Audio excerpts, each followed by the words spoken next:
The video shows dozens of migrants pulling aside a razor wire fence, then pushing their way past a handful of Border Patrol agents.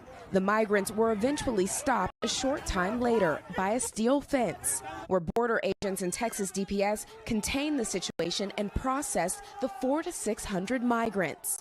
Governor Greg Abbott posting on social media that after the incident, law enforcement quickly regained control and are redoubling the razor wire barriers, while urging Texas DPS to arrest those involved for criminal trespass and destruction of property. Earlier this week, video captured in Ciudad Juarez, Mexico, shows migrants placing blankets over a similar barbed wire fence to protect themselves as they pass through. This all comes as the Fifth Circuit Court of Appeals heard arguments this week about the controversial Texas bill SB 4.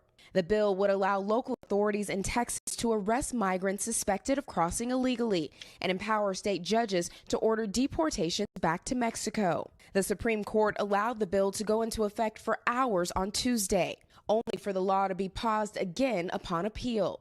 The circuit court judges appearing skeptical. This is the first time, it seems to me, that a state has claimed that they have the right to remove illegal aliens. States outside of Texas are also feeling pressure to get involved at the border. Pennsylvania Governor Josh Shapiro says he won't send National Guard troops to the border, despite calls from his Republican-led legislature.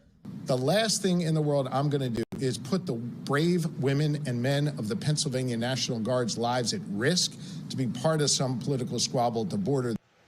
And officials tell NBC News that the type of incident that occurred in El Paso is rare at the border. CBP emphasizing that individuals who are here without a legal basis to remain in the U.S. are subject to deportation and would not be allowed to reapply for admission for at least 5 years. And as for that new law, it remains on hold. No word yet on when we might expect a ruling.